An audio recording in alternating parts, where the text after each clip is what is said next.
Olá, gente querida. Hoje é terça-feira da primeira semana da Quaresma e nós estamos lendo textos muito bonitos do Evangelho de Mateus. Hoje encontramos um texto sobre a oração, que provém daquele mesmo contexto do Evangelho que usamos na quarta-feira de cinzas. Mateus, capítulo 6, versículos 7 a 15. Naquele tempo disse Jesus aos seus discípulos: Quando orardes, não useis muitas palavras, como fazem os pagãos. Eles pensam que serão ouvidos por força das muitas palavras. Não sejais como eles, pois vosso Pai sabe do que precisais, muito antes que vós o peçais. Vós deveis rezar assim: Pai nosso, que estás nos céus, santificado seja o teu nome. Venha o teu reino, seja feita a tua vontade, assim na terra como nos céus.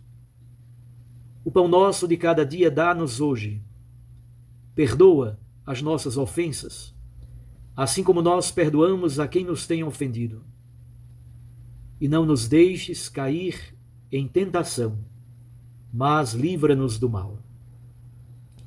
De fato, se vós perdoardes aos homens as faltas que eles cometeram, vosso Pai que está nos céus também vos perdoará.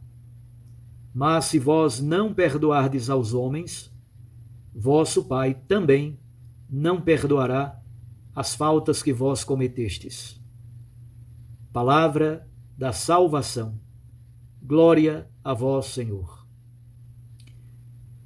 Minhas irmãs, meus irmãos, aí está esse texto tão belo do Evangelho de Mateus sobre a oração.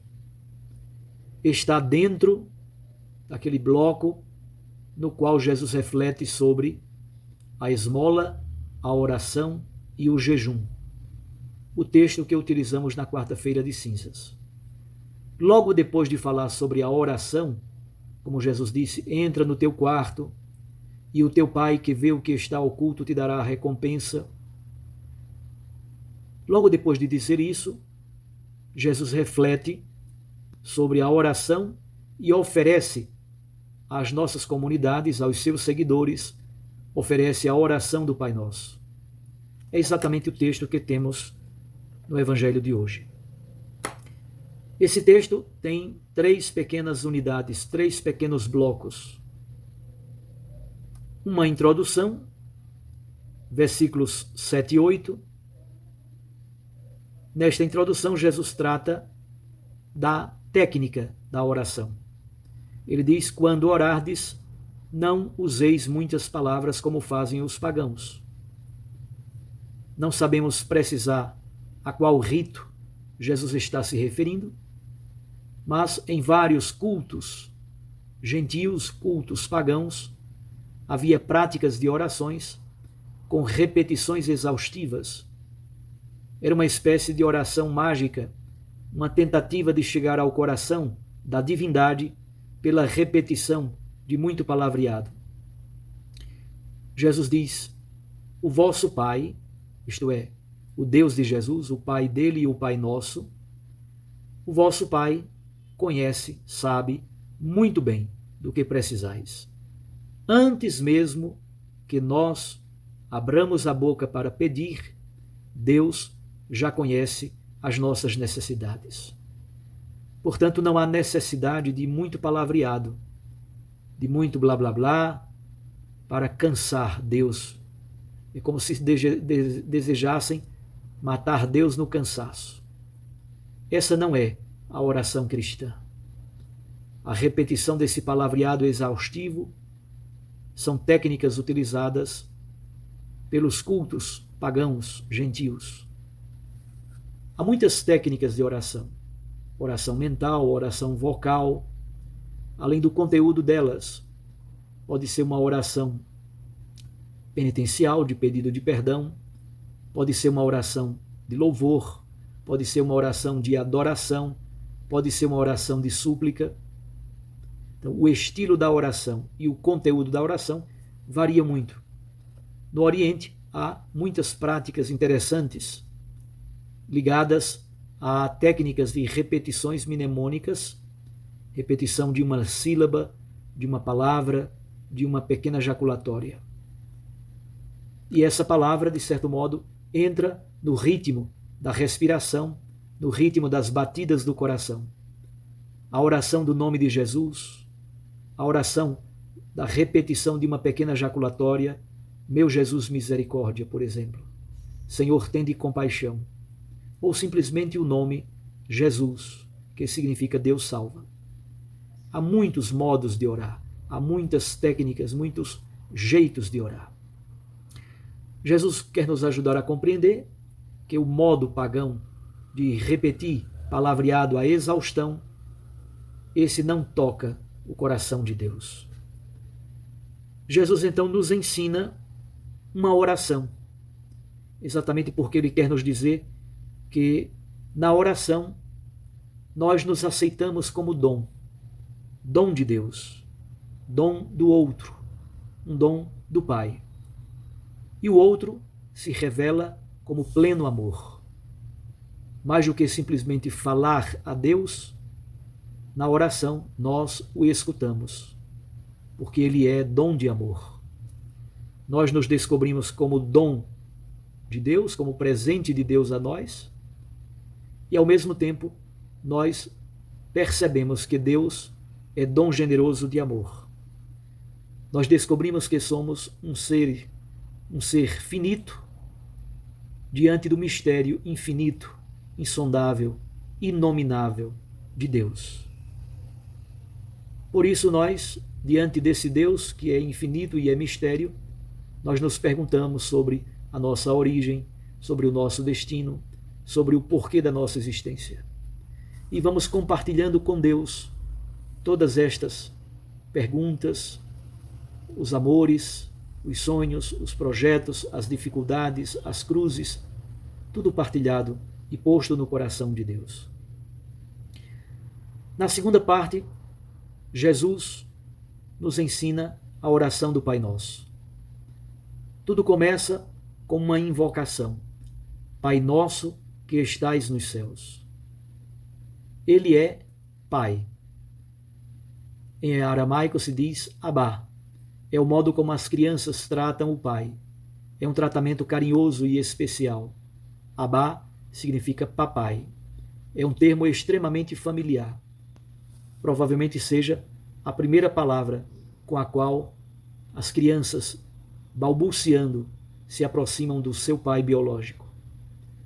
Nós então chamamos Deus com esse termo tão carinhoso e tão familiar. Mas ele é Pai nosso.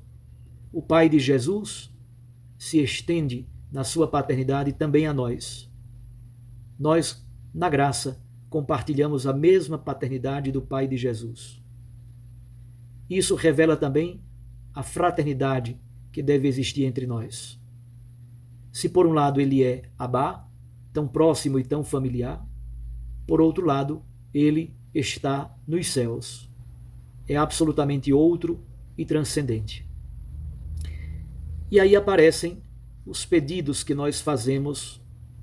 Os 3 primeiros se dirigem a Deus. Santificar o nome de Deus, já sabemos que o nome Shem é um eufemismo para dizer a própria identidade de Deus. E por isso o ser humano deve santificá-lo, isto é, deve reconhecer que ele é plenamente santo. Santificar o nome de Deus significa reconhecer que Deus é santo e é a fonte de toda santidade. Venha a nós o reino deste Deus. O reinado é exatamente a soberania, o poder, o domínio, mas ao mesmo tempo o reinado de Deus é a construção da fraternidade que deve existir entre os seres humanos. Finalmente nós pedimos que a vontade de Deus seja plenamente realizada entre nós. Na segunda parte do Pai Nosso encontramos 4 pedidos. O primeiro diz respeito ao pão, com muitas possibilidades de tradução da palavra grega epiousion. Não vamos entrar no mérito técnico da tradução desta palavra. Mas nós pedimos o pão de cada dia. Esse pão é o pão da palavra, mas esse pão é também o pão material, que, como aconteceu com o maná no deserto, nós o pedimos para cada dia, para que não seja acumulado, para que seja pão partilhado, figura da própria Eucaristia. O pão partilhado, nós o pedimos, para que ele nos alimente e alimente todas as famílias do mundo. Pedimos também o perdão das nossas dívidas, das nossas ofensas. Somente uma pessoa reconciliada com Deus, perdoada por Deus, pode também pedir o perdão para si e para os seus irmãos. Este perdão que é pedido para ser oferecido aos irmãos a quem nós ferimos e machucamos, ou de quem recebemos feridas, muitas vezes por eles fomos machucados, esse perdão é o mesmo perdão que Deus nos oferece. Somente quem estiver disposto a perdoar o irmão, acolhe a graça do perdão que provém de Deus. E somente quem recebe esse perdão do alto se capacita para também perdoar. Finalmente, nós pedimos que Deus nos livre de toda tentação, de toda provação. É bem verdade que não há possibilidade de sermos plenamente isentos da tentação e da provação. Nós pedimos que Deus nos livre de cair na tentação. Não nos deixes cair em tentação. Seremos sempre tentados como Jesus foi, vimos o texto do primeiro domingo da Quaresma. Mas que Deus não nos permita cair em tentações. E finalmente, pedimos que Ele nos livre do maligno. O mistério do mal é o mistério do maligno que quer destruir a nossa liberdade e nos escravizar. Finalmente, os versículos 14 e 15, Mateus faz uma atualização, uma aplicação do Pai Nosso às suas comunidades eclesiais. E a aplicação mateana no Evangelho de Mateus, diferentemente de Lucas, que trata da oração, em Mateus a aplicação trata do perdão. A fraternidade e a reconciliação são o grande sinal da única paternidade de Deus, que é Pai de todos nós. E por isso vivemos a graça da única fraternidade. Somos todos irmãos, porque Deus é o único Pai. E a Ele devemos santificar o seu nome, acolher o seu reinado, para que sejamos um reino de irmãos e fraternidade, e finalmente que a vontade de Deus se realize plenamente no meio de nós, nas nossas convivências humanas. Um abraço a você, até amanhã, se Deus nos permitir. E eu os abençoo, em nome do Pai, e do Filho, e do Espírito Santo. Amém.